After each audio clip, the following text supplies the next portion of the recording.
জাতির পিতাকে এইভাবে অপমান করা হয়, তার উত্তর আপনারা দিতে পারবেন? যে শেখ মুজিবুর রহমানকে যেভাবে অন্যায় ভাবে, মানে আমি এটা চলছি না, যে কোনো ব্যক্তির, যেমন আমাদের জাতির পিতা তাকে মারা হয়েছিল, আমাদের মহাত্মা গান্ধীকে, কিন্তু যখন তখন তার মৃত্যু হয়, যে হত্যাকারী আমরা সবাই জানি নাথুরাম গডসে, তিনি কিন্তু তার আদর্শকে প্রণাম করেছে। যে জাতির পিতাকে এইভাবে অবমাননা করা, এটা কোন ধরনের গণ অভ্যুত্থান? তিনি প্রশ্নটা হচ্ছে যে যখন এই ধরনের প্রশ্ন আসে, যে কাউকে মানে সেদিক থেকে যদি বলো যে শেখ হাসিনার মতো মানুষ যখন পালিয়ে গেছেন, আমি এটার বিরোধিতা করি। কারণ যে কোনো সারা বিশ্বে এর উদাহরণ রয়েছে। যখন কোনো গণ অভ্যুত্থান হয়, যদি আমি এটাকে গণ অভ্যুত্থান বলি, তখন যে কোনো শাসককে সে হয়তো কোনোভাবে হতে পারে তা গ্রেপ্তার হতে পারে, বা তার মৃত্যুবরণ করা হতে পারে। কারণ শেখ মুজিবুর রহমানের মৃত্যু নিয়ে আমি আর বলতেই চাই না, যে আহ, যিনি যেভাবে তার নৃশংস মৃত্যু ঘটেছিল, তার ইতিহাস আমরা সকলেই জানি। তো সুতরাং সেই জায়গা থেকে এনামুল ভাই কোন সাহসে বা কোন জায়গা থেকে তিনি থাকতেন, সেটা নিয়ে একটা সন্দেহ ছিলই। এবার ঘটনা যে তাকে আশ্রয় দেওয়ার, আমি মনে করি যে কূটনৈতিক বিশ্বে ভালো, যে ভারতবর্ষের কূটনৈতিক যে আবহ, তাতে কিন্তু যেটা একটু আগেই শাহেদ ভাই বলছিলেন একদম সঠিকভাবে, যে ভারত কিন্তু তার কূটনৈতিক জায়গা থেকে কোনো প্রশ্নের সম্মুখীন হতে হবে না আমার মনে হয়। কারণ এই ধরনের কোনো মন্তব্য কেন্দ্রীয় সরকার করেনি, এবং এই বিষয়ে কিন্তু অনেক, যেহেতু আমাদের প্রতিবেশী দেশ, সেই দেশের শান্তি শৃঙ্খলা বজায় রাখা এবং গণতান্ত্রিক পথে, যে যদি আমরা ধরে নিই যে গণ অভ্যুত্থানটা গণতান্ত্রিক পথে হয়েছে, কিন্তু আমরা এটাও দেখেছি এনামুল ভাই, যে যেভাবে যেটা হচ্ছে দেশের মানে জনক বলতে পারি, দেশের পিতা বলতে পারি, তার মূর্তি যেভাবে ভাঙা হয়েছে, বিশ্বকবি রবীন্দ্রনাথ ঠাকুরও পরিত্রাণ পাননি। আমার প্রশ্ন এই জায়গাটা নয় যে আজকে কোনো একটা গণ অভ্যুত্থানের মাধ্যমে একটা সরকার, যেটা অনেকদিন ধরে একটা সরকার থাকলে অ্যান্টি ইনকামবেন্সি ফ্যাক্টর হয়, বা সেই সরকারের প্রতি মানুষের একটা বিদ্রোহ জন্মায়, পুঞ্জীভূত ক্ষোভ জন্মায়, সেই জায়গা থেকে আমি আশা ঠিকই রয়েছে। কিন্তু কোথাও গিয়ে গণ অভ্যুত্থান যেটা গণভবনে দেখেছি, সেইটা কিন্তু সেই মানে সেই গণ অভ্যুত্থানকে আমি সমর্থন করি না।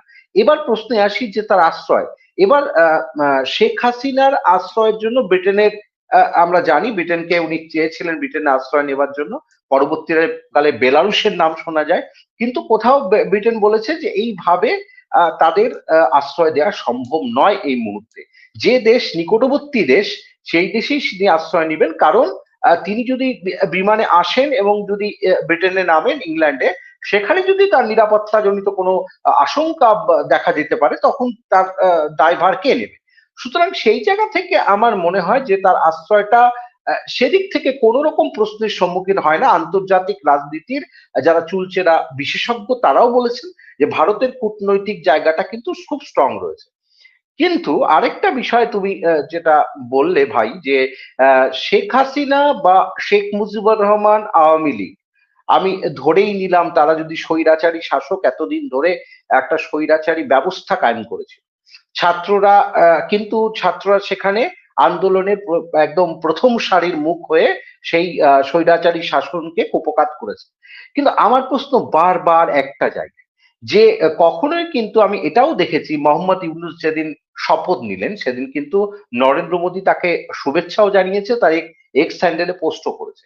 তো আমার মনে হয় না যে যে শাসক, আমি নরেন্দ্র মোদী হোক বা এক্স ওয়াই জেড হোক, তিনি যেই দলেরই হোক না কেন, আপাতত যদি বলো কূটনৈতিক বিচারে, ভারতের জায়গা কিন্তু কোনো জায়গা থেকে প্রশ্নের সম্মুখীন হচ্ছে না। এবার শেখ হাসিনাকে, তিনি একটু আগেই শাহেদ ভাই বলছিলেন যে শেখ হাসিনা যদি সেই দেশে গিয়ে কোন রকম প্রচার করে, এবং এবং এটা কিন্তু ঘটনা, যে সেই জায়গা থেকে তিনি প্রচার করার জায়গা দেবে কি দেবে না সরকার, আমার মনে হয় না। যে একটা প্রতিবেশী দেশের সঙ্গে যে সম্পর্কটা, সেই সম্পর্কটা বহু দিক থেকে ভারতবর্ষের সঙ্গে বাংলাদেশের সে আত্মিক সম্পর্ক রয়েছে। সুতরাং সেই জায়গা থেকে এটা এখনই বলার জায়গা নেই যে তাকে আশ্রয় দেওয়ার ফলে তাকে কি কোন রকম সহায়তা করবে ভারতবর্ষ, এটা কখনোই বলেনি। তারা বলেছে যে সুস্থ এবং স্থিতিশীল একটি সরকার, গণতান্ত্রিক সরকার ভারতবর্ষ চায়।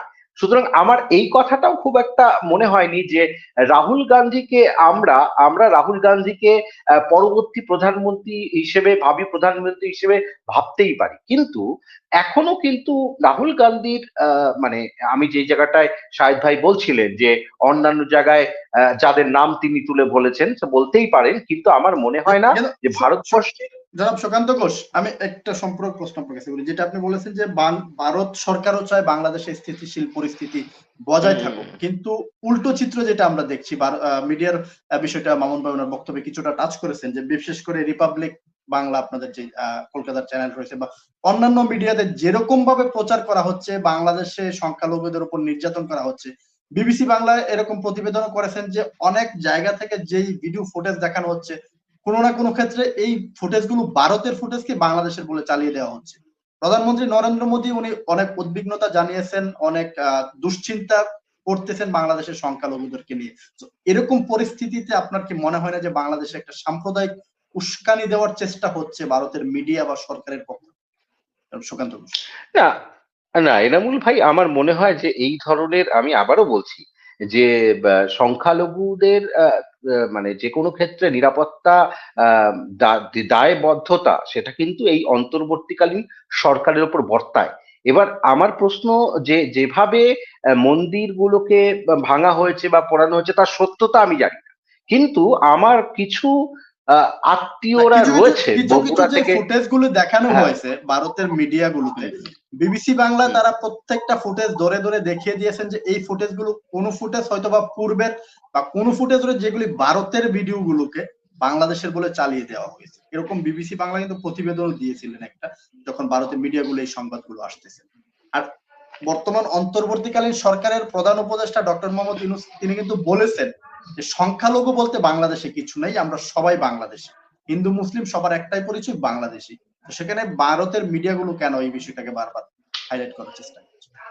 না, আমার মনে হয় যে ভারতবর্ষ জাতি ধর্ম বর্ণ নির্বিশেষে এমন একটি দেশ, যে দেশের সবচেয়ে বড় কথা যেখানে হিন্দু মুসলিম খ্রিস্টান বুদ্ধিস্ট সকলেই বাস করে।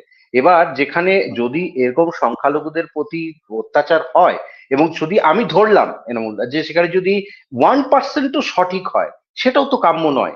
আজকে বগুড়া যেসব জায়গা যেমন মানিকগঞ্জ, এই জায়গাগুলোর আমার কিছু আত্মীয় রয়েছে। সুকান্ত হ্যাঁ, দা, হ্যাঁ, আপনাকে আমি একটা ছোট্ট একটা প্রশ্ন করি আপনার ভাই হিসাবে, দাদা হিসাবে। একদম একদম একদম। বাংলাদেশের আমি তো বরং বাংলাদেশের মিডিয়ার সমালোচনা করব, এই এই মনির ভাইদের মতো জনগণের মিডিয়া না, so call main stream media, এবং বিগত শেখ হাসিনার সরকার, ফ্যাসিস্ট সরকার। আপনি বলেন নরেন্দ্র মোদী আসার পর থেকে ভারতে কতভাবে, আমি সংখ্যালঘু সংখ্যাগরিষ্ঠ বলতেই স্বচ্ছন্দ বোধ করি না, ভারতে কত ধরনের মানুষ তার ধর্মীয় বিশ্বাসের কারণে নির্যাতনের শিকার হয়েছে, হত্যাকাণ্ডের শিকার হয়েছে। 2020 সালে আপনি দিল্লির দাঙ্গা নিয়ে কি বলবেন? উত্তরপ্রদেশে যে আপনার বুলডোজার দিয়ে যে মুসলমানদের বাড়িঘর ভাঙা, হত্যা করা, ওই বাংলাদেশের গভর্নমেন্ট তো ভারতের প্রধানমন্ত্রী নরেন্দ্র মোদীর মতো আমরা বলিনি যে আপনার ভারতে কি হচ্ছে। এবং ভারতের আপনার বর্তমান প্রধানমন্ত্রীকে তো মার্কিন যুক্তরাষ্ট্র ভিসা বন্ধ করে রেখেছিল উনি প্রধানমন্ত্রী হওয়ার আগ পর্যন্ত। তাহলে বাংলাদেশের একটা তাৎক্ষণিক প্রতিক্রিয়া যেটুকু হয়েছে সেটুকুর জন্য আমরা লজ্জিত, কিন্তু এইটি প্রধানমন্ত্রীর, ভারতের মতো দেশের প্রধানমন্ত্রীর থেকে বলিয়ে, এবং আপনি মানেন আর না মানেন, আমরা জানি নরেন্দ্র মোদী হচ্ছে সবকিছুই সাম্প্রদায়িক রাজনীতির জন্য ব্যবহার করে। ধন্যবাদ।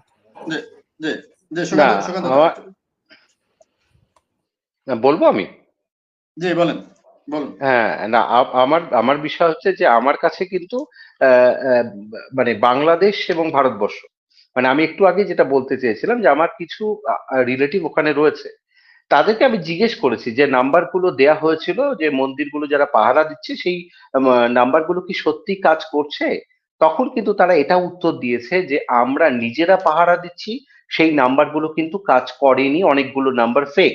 আমি বলছি না, আমি কোনো এটা যুক্তিতর্কে যাচ্ছি না, আমার কাছে একটা পরিষ্কার কথা যেটা শাহিদ ভাই একটু আগে বললেন যে নরেন্দ্র মোদীর সম্পর্কে অভিযোগ এবং প্রধানমন্ত্রী হিসেবে তার অবদান, দুটো কিন্তু আলাদা। মানে প্রধানমন্ত্রীর যে মুখটা, যেটা বললেন একটু আগে শাহিদ ভাই বললেন যে বুলডোজারের যে রাজনীতি, সেটা কিন্তু পেছনে অনেক কারণ রয়েছে, খালি একটা নির্দিষ্ট কোনো কারণ আমার মনে হয় হতে পারে না।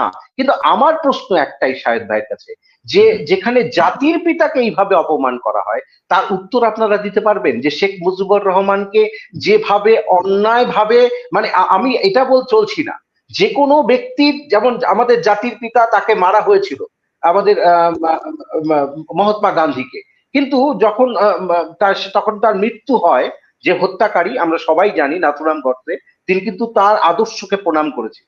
আমার প্রশ্ন এই জায়গাটায় যে জাতির পিতার প্রতি কেন এত আক্রোশ? আর আমি একটা টিভি চ্যানেলে, আমি নাম করছি না, ইন্ডিয়ার খুব পপুলার টিভি চ্যানেলে একটা ছিলাম আমি, সেখানে একজন আমি জানি না কোন ছাত্র নেতার, হতে পারে বিএনপির, হতে পারে বা জামাতের হতে পারে, তাদের একজন কোনো একটা রিপ্রেজেন্ট করছিল খুব কম সময়ের জন্য, যেদিন ঠিক এই ধর শেখ হাসিনা পালিয়ে যায় বা আপনারা যা বলছেন তার ঠিক পরের দিন, পরবর্তীকালে কোনো কারণে যান্ত্রিক গোলযোগের কারণে তার সঙ্গে ছাত্র ইউনিয়ন ঢাকা বিশ্ববিদ্যালয়ের সভাপতি মেঘমাল্লার বসু, আমি দেখেছি ওইটা। না, আরেকটি ছিলেন, আমার মনে হয়, আমি বুঝতে পারছি না, কারণ ওই সময় এত কেওস চলছিল পেছনে। তো তিনি বলছেন যে এটা প্রতীকী প্রতিবাদ, মানে এটা জিজ্ঞেস করেছিলেন যিনি সঞ্চালক, যে জাতির পিতাকে এইভাবে অবমাননা করা এটা কোন ধরনের গণ অভ্যুত্থান। তিনি বললেন যে এটা প্রতীকী প্রতিবাদ। তাহলে শাহিদ ভাই, আমার প্রশ্ন, যে একজন জাতির পিতাকে অসম্মান করে কি কোনো প্রতিবাদ করা যায় শাহিদ ভাই? সেটা কি কাঙ্ক্ষিত?